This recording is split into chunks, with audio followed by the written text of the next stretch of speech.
Film dibuka di masa kini. Riley dan Mike sedang mengamati para zombie yang telah menguasai sebuah kota.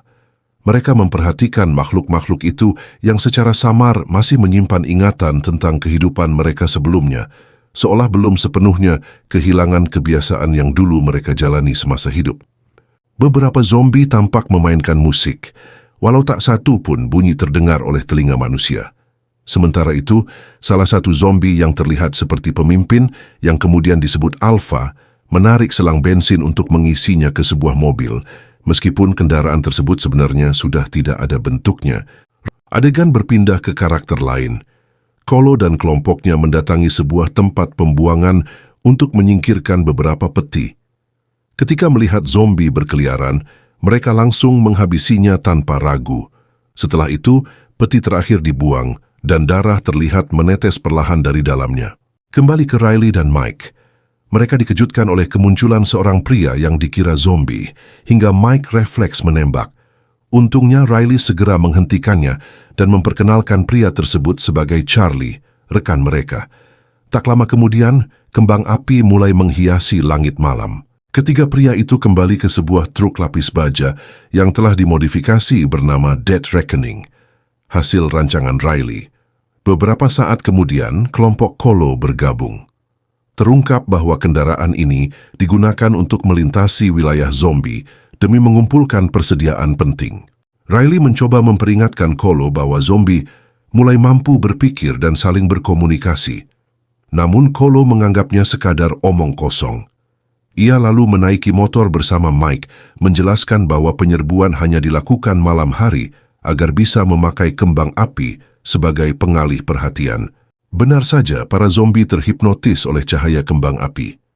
Kelompok manusia berkeliling kota dengan mobil dan motor untuk mengambil makanan dan barang lainnya sambil menembaki zombie yang lengah. Tanpa disadari, Alpha sama sekali tidak terpengaruh oleh cahaya tersebut. Alpha mencoba menyadarkan zombie lain, tetapi usahanya gagal. Satu persatu zombie tumbang ditembak. Dalam amarah, Alpha menginjak kepala zombie sambil meraung. Saat kembang api berhenti, Riley menembak zombie yang mendekati mobilnya lalu menghubungi Dead Reckoning. Pretty melaporkan adanya masalah pada pelontar kembang api. Riley memerintahkan semua orang mundur, sementara Dead Reckoning memberi perlindungan dengan tembakan. Riley sadar Kolo belum kembali. Di sebuah toko, Mike terluka akibat gigitan zombie dan keputusan besar pun harus diambil. Alpha berhasil merebut senapan milik manusia. Tak lama kemudian, kelompok Riley tiba di markas manusia, salah satu dari sedikit kota yang masih bertahan.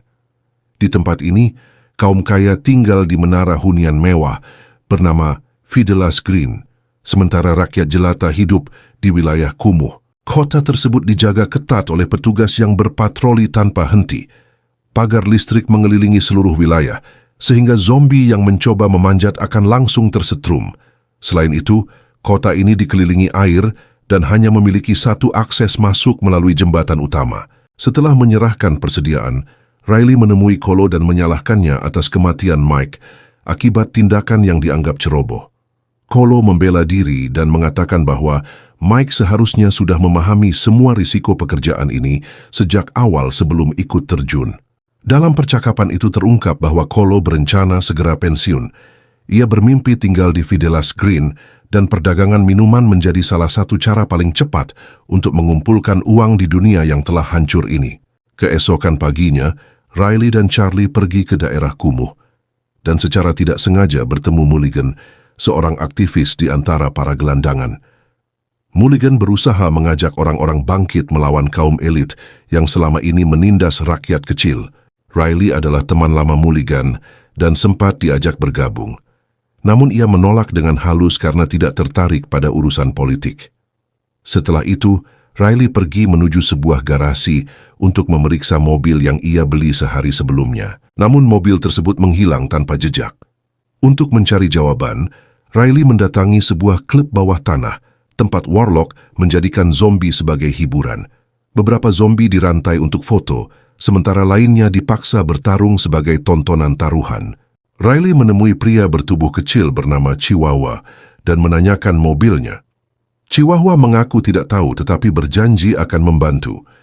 Di arena, seorang wanita dijebloskan untuk melawan zombie, sementara para penonton bersorak menikmati penderitaannya. Muak melihat kekejaman itu, Riley menembaki para zombie dan membuat klub kacau. Chihuahua mencoba menembak Charlie namun gagal. Riley membalas dan menembak Chihuahua hingga tewas. Polisi segera datang dan menangkap semua orang yang terlibat. Di tempat lain, Kolo mengunjungi Fidelas Green untuk menemui Kaufman.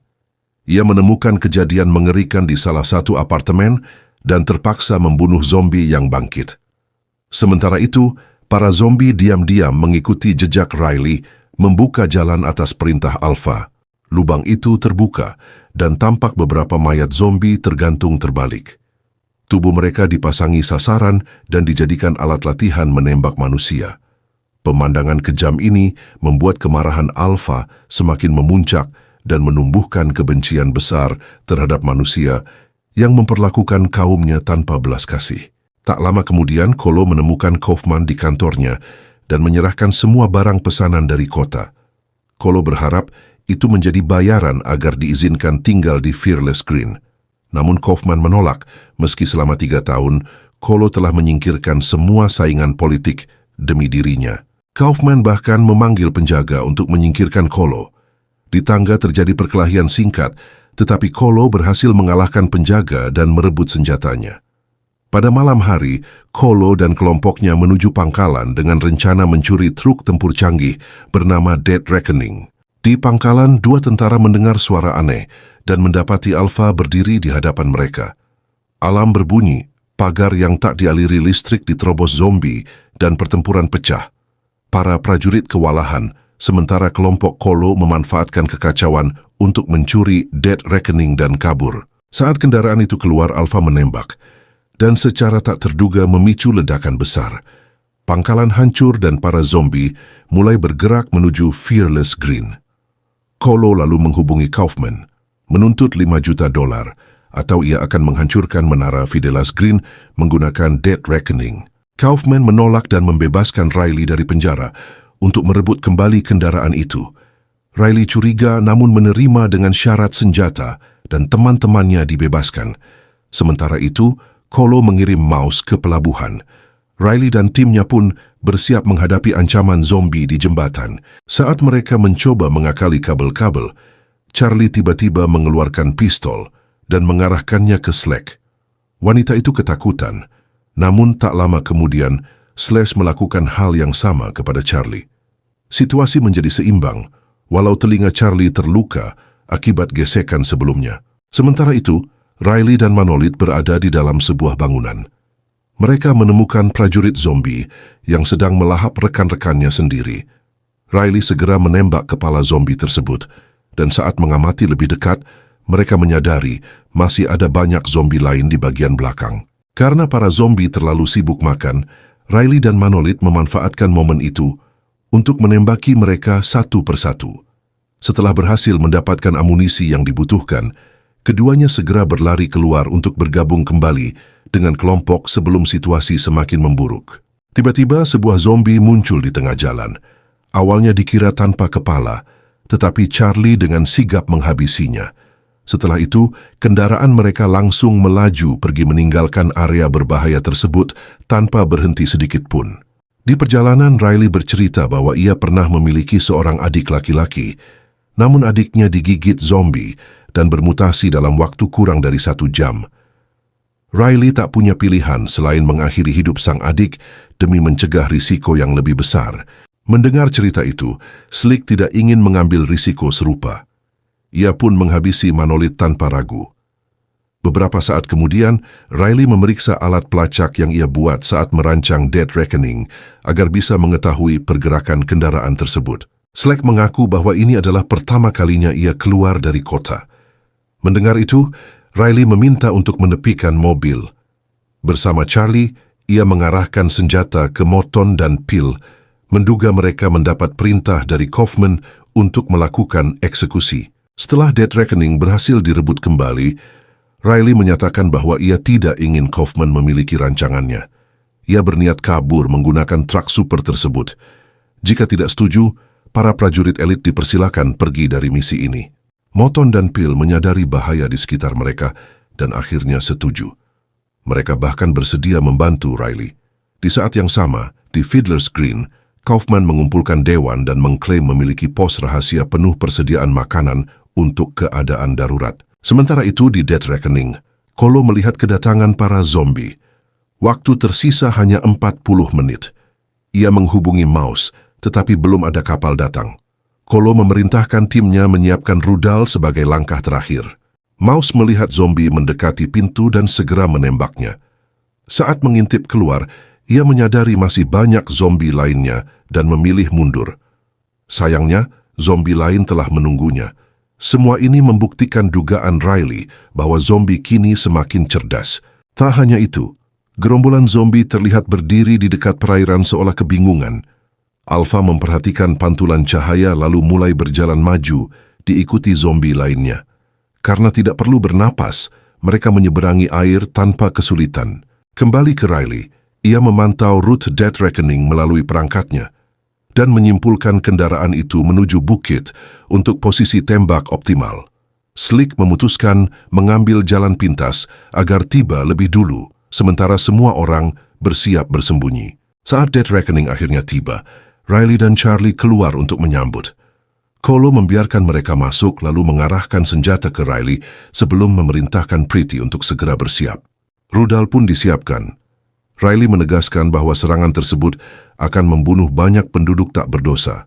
Kolo justru menyalahkan kepemimpinan Kaufman yang selama ini telah berkali-kali menyebabkan orang-orang tak bersalah kehilangan nyawa demi kekuasaan dan keselamatan kaum elit semata. Di saat yang sama, para zombie akhirnya berhasil memasuki kota.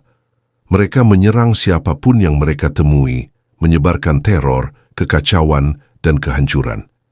Ketika seorang penjaga terjatuh, Alpha mengambil senapannya dan mulai mengajari zombie lain cara membunuh manusia menggunakan senjata api. Seorang prajurit mencoba melempar granat, namun zombie yang membawa pisau berhasil menggagalkannya dengan cara brutal.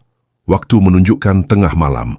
Kolo berusaha meluncurkan rudal, tetapi gagal. Riley mengungkap bahwa ia telah menonaktifkan sistem rudal melalui perangkat rancangannya sendiri. Saat Riley dipukuli moton siuman dan mendekati Dead Reckoning untuk menembak, Charlie menyadarinya dan segera menendang Kolo agar tidak terkena tembakan. Tiba-tiba, zombie muncul dari belakang Munton dan memangsanya, memicu situasi semakin kacau tak terkendali. Melihat itu, Slack mengakhiri hidup prajurit wanita tersebut sebelum berubah menjadi zombie. Kekacauan memberi kesempatan Charlie melucuti Foxy dan mengambil alih kendali Dead Reckoning. Riley memeriksa Kolo dan menyadari luka tembak lama yang ia derita semakin parah. Di Fearless Green, Kaufman mengambil uang dari brankas dan berusaha kabur. Saat anggota dewan mencoba menghentikannya, Kaufman langsung menembaknya. Riley menelpon dan memberitahu bahwa Kolo telah dihentikan, namun Kaufman tidak mempercayainya. Ledakan di jalan membuat Riley sadar bahwa zombie telah sepenuhnya menyerbu kota. Riley mengumumkan mereka akan kembali untuk membantu warga. Kolo sadar lukanya parah dan memilih menuju pos luar kota. Foxy memutuskan tetap menemaninya sampai akhir. Mereka mencari mobil dan menemui zombie yang ditembak Kolo. Namun zombie lain muncul dan menggigit lengan Kolo. Foxy menawarkan mengakhiri penderitaannya, tetapi Kolo memilih menyelesaikan satu hal terakhir. Foxy membawanya ke pangkalan dan berpamitan untuk terakhir kali.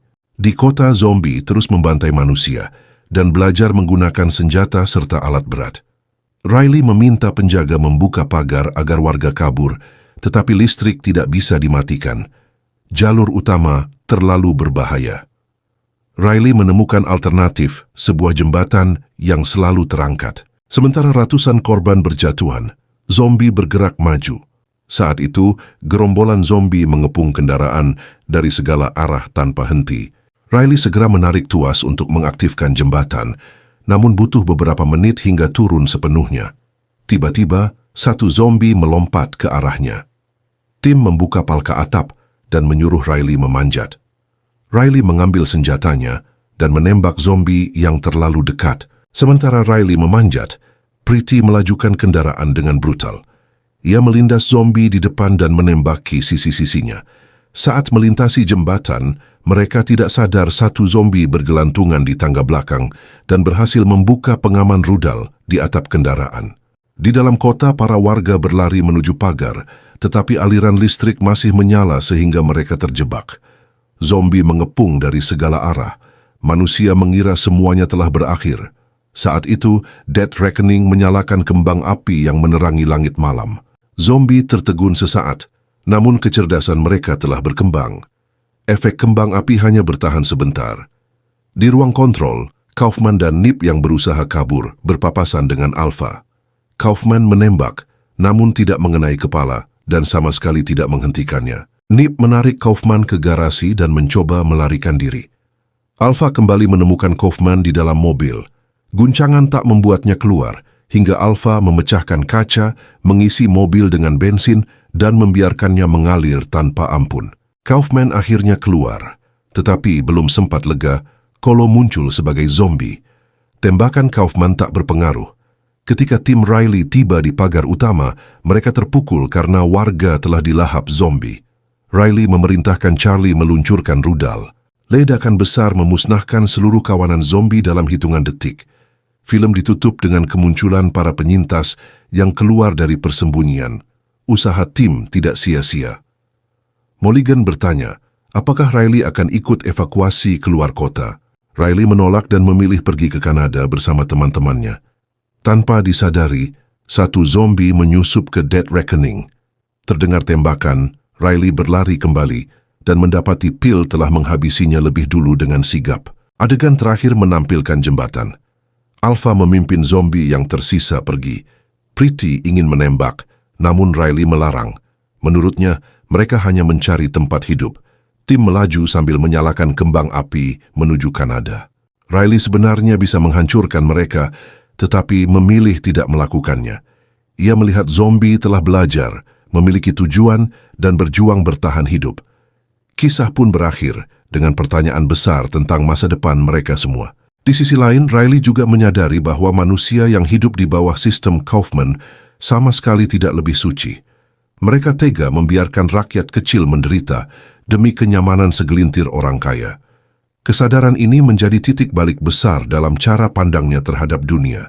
Ia seakan mengakui bahwa dunia sekarang bukan lagi milik manusia saja. Dunia harus dibagi dengan makhluk yang dulu mereka anggap hanya sebagai ancaman. Sebelum semua itu terjadi, kota yang menjadi latar film sebenarnya sudah lama terbagi menjadi dua bagian yang jelas. Di atas sana ada Fidelis Green, kawasan gedung mewah tempat para elit hidup nyaman dengan fasilitas lengkap. Sementara di bawahnya, rakyat biasa berdesakan di jalanan kotor yang penuh kekacauan, kekurangan, dan tekanan hidup yang tak pernah berhenti. Ancaman zombie digunakan sebagai alasan untuk mengendalikan segalanya. Rasa aman ditukar dengan ketaatan, sementara orang miskin dijadikan pihak yang bisa dieksploitasi sesuka hati. Namun saat zombie akhirnya menembus pertahanan kota dan menyerbu Fidelis Green, segalanya runtuh. Film ini menggambarkan revolusi brutal yang meratakan batas antara atas dan bawah, tanpa memandang status, kekayaan, ataupun kuasa yang sebelumnya diagungkan. Secara singkat, akhir film menyatukan beberapa gagasan penting. Zombie yang dulu dianggap makhluk pemakan daging perlahan terlihat lebih manusiawi. Mereka mampu memimpin, saling mengikuti, bahkan menunjukkan rasa kehilangan satu sama lain di tengah kekacauan. Sebaliknya, sebagian manusia yang merasa beradab justru bertindak kejam demi kenyamanan mereka sendiri. Melalui Fidelis Green, film ini menyentil sistem kelas dan kapitalisme yang menciptakan jurang besar antara yang berada di atas dan yang tertindas di bawah, hingga akhirnya tembok itu runtuh. Rasa aman palsu hancur bersama kota yang mereka banggakan. Keputusan Riley untuk tidak memusnahkan para zombie menandakan sesuatu yang penting dalam dunia pasca kiamat yang tersisa. Ini bukan lagi soal manusia melawan mereka. Ini tentang dua jenis makhluk yang harus belajar menerima keberadaan satu sama lain demi kelangsungan hidup. Pada akhirnya, film ini mengingatkan bahwa masa depan ditentukan oleh pilihan yang kita ambil bersama. Apakah kita akan terus saling membinasakan, atau mencoba hidup berdampingan dengan sesuatu yang sangat berbeda. Mungkin segitu saja pembahasan kali ini, teman-teman. Terima kasih banyak buat kalian yang sudah menyaksikan sampai akhir.